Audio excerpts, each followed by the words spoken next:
So hello again, I thought I'd just show you the next stage in the moulding process. I've got a little tool that I made up that cuts out little clay plugs like so.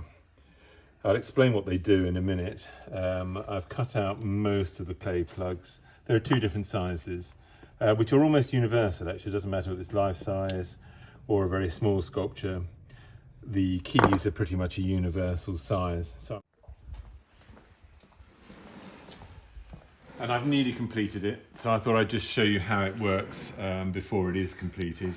So the keys go on to the Plastishim every two to three of the blown keys here.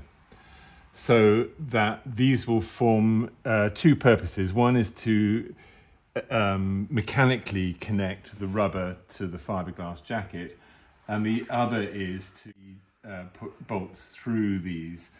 They get removed, so once the rubber process is finished, we cut these out, and then they're filled with fiberglass, and they're drilled through to create keys that both stop the mold from being over tightened, because these will be hard pieces of fiberglass in the end, and they also help as connectors, as I say.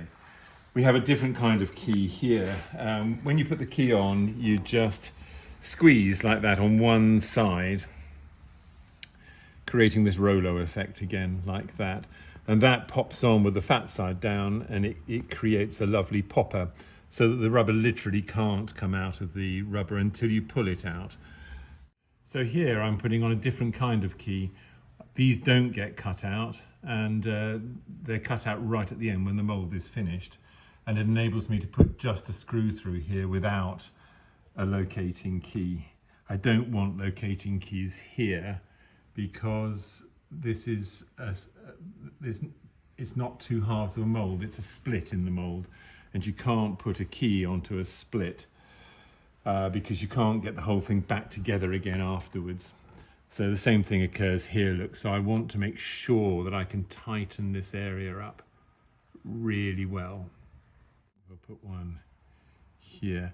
And again, I'm thinking about it all the time. So it's very ergonomic, this process. I want to be able to tighten this up so that you can't see the seam in the rubber. That's what it's all about, and making sure that there is virtually no visible seam in my casts. I'm going to put one just here. The reason for that is that although these are close enough together to pull the mold tight, I'm just putting this one here as a sort of semi-key here, because when you change plane abruptly like it does here, in order for me to be able to make the mold work beautifully, I want my seams in exactly the right position on the mold. I placed the seams right on the corner of this edifice that she's sitting on here, so that the seam is really easy for me to get to. If I put it across here like this, I'll get distortion between these two because of the styrene pollution in the rubber later on when I'm making a cast. And it'll mean I'll have to completely resurface this area with resin to get rid of the seam line if I bring it down here. Because there's a change of plane here, this will distort the mold slightly, very slightly, and I'll get a slightly locked joint somewhere around here. It's inevitable. But it's something to try and avoid. So if I can put a bolt in there, it'll help. One more key to put on here, so I'll just show you firsthand so you can see how it works rather than just being told. So again, I just moisten the two sides like that, and it goes on here. And because this is a long straight seam, I don't need lots and lots of nuts and bolts. And again, you don't want lots of nuts and bolts when you're trying to get the whole mold together. If you're doing it in fiberglass, it's a rush. You've got, it's a race against time. You've got to get it all together before the fiberglass goes off. If you've noticed I've got shallow points here where there's high points in the clay work, I put a bit of thixotropic rubber over those, so that when I'm building this sculpture up, here, for example, the end of her nose, the end of her chin is all high points.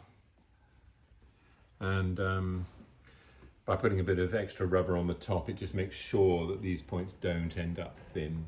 Get a nice equal, even thickness on the mold all the way over. So I'm not bothering to do any vacuuming on this.